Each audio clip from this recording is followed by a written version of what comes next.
Okay guys, number 11. Let's have a look. So here they want us to prove that for all positive values of x and y, that we can show that the square root of x and y is less than or equal to the sum of x and y over 2. Okay, alright. This one isn't as bad as it looks, okay? Usually this kind of equations is very, typical for you to just use one letter as the other. And my advice for these kind of questions is that every time you're involving x and y and they want to show that at least positive values and negative values, it's always a good idea to somehow replace y or x with the other letter. Usually it happens all the time. So let's do this. So I said let y equals x. This means that the left hand side now is going to be x times x or y times y. So let's just change it to x, yeah? This would be the square root of x squared, okay? Which is less than or equal now to x plus x over 2, which is 2x over 2. Okay, not so bad now, is it? Not so bad. Now, here comes the other bit. So now when you square root this function, x squared, what actually happens? You're actually going to get a plus minus x, which kind of makes sense here, doesn't it? A plus minus x. And whereas on the right hand side, you're going to get the 2's cancelled out, so you're left with just an x. So yes, it looks like firstly the positive x does equal x. However, if it was negative, it is definitely less than x. And that's it. That's literally proved. So therefore, this literally tells you that it's possibly be proven this way. So now we just say for any positive value, so we can say, okay, suppose x equals 1. This means we could have negative 1 is less than or equal 1, or plus minus 1, or plus minus 2 is less than or equal 2 if x was 2, and so on. So yep, it works. The right hand side will always certainly be the same or bigger than the left hand side. Okay, that's it. That's literally all we do. Now, next one, B. Prove by the counterexample that this is not true when x and y are both negative. Alright, this is simple because we just pick values. So I'm going to go ahead and choose x equals minus 1 and hell minus 2. I know this is like the obvious picks. So when you plug in minus 1 firstly and minus 2 on the left hand side, we're going to get minus 1 times minus 2, which is plus 2 by the way. So we're going to get root 2 on the left side. Now we're going to check if it's less than or equal to the right side. So if you've got minus 1 plus minus 2, you're left with minus 3 over 2. So false. So this means that this does not work for negative numbers. So it's actually done. So we proved it by a counterexample that this is not true. And that's it. That's literally all we do. Anyway, guys, if you found this question helpful, again, give me a like as always and subscribe. Otherwise, let's move on to 12. Okay, number 12, guys. So a student was asked to give the exact solution to the following equation here. So this is a typical power equation, yeah? The student's attempt is shown below. So the first line is the same. Now, the second line, however, is wrong. And again, this reflects to part A. Identify the 2 errors made by the student. So the first error is this one here. This little bit here. Why? Is because the actual power equation, 2 to the power 2x plus 4, is actually 2 to the power 2x times 2 to the power 4.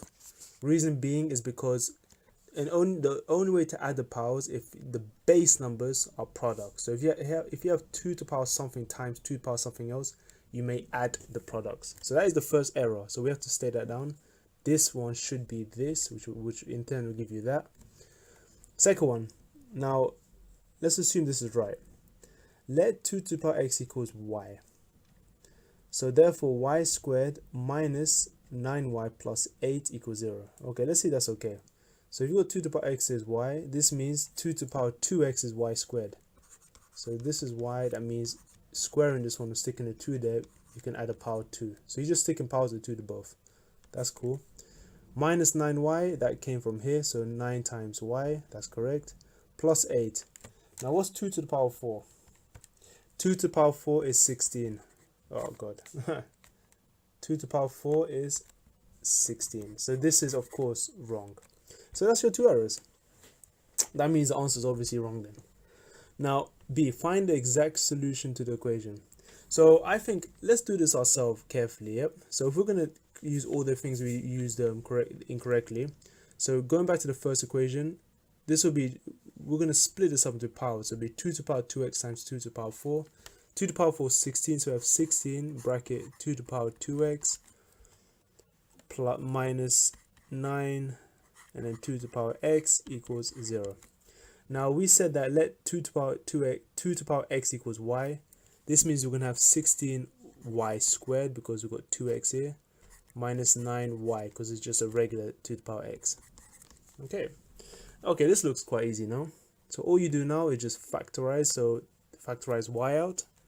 We'll be left with 16y on the left side and just a 9 on the right side. This means our first solution will be y equals 0 or 16y equals 9, which will give us y equals 9 over 16. And can you simplify that? Yes, I think you can. Oh, no, you can't. Well, just leave as 9 over 16 actually. Well, let me check on my calculator. Yep, 9 over 16 obviously.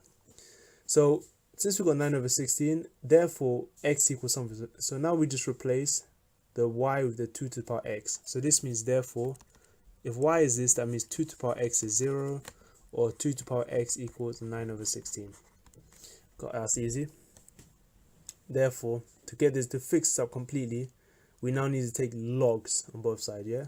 For the first equation, if you take logs here, you'll get a maths error. So actually, this would be it. So this one has no solution.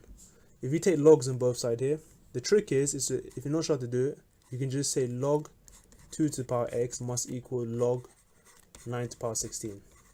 9 over 16. And using the properties of log, if you've got a power inside the bracket, you can use this power and put it in front of the log. So it'd be x log 2 equals log 9 over 16. And now you can just divide log 2 across. So we're going to now have x equals log 9 over 16 over log 2. Yep, and that's pretty good so far. Now, just to be extra careful to see if there's any other steps we could do. Yeah, could we do anything? No, not really. Actually, you could. What you could do, you can convert this to a single term. If you have a log term over another log term, so for example, log a over log b, we can write this as log b, the baseline, and a. So the b here can be re-represented over here and cross out. This means 2 can go over there. So we're going to have, therefore, x equals log, I mean, this is just another way to write it. I don't think you get penalized. So that alone is also a correct answer. Log 2, 9 over 16. Yep. And yeah, I think that should be fine.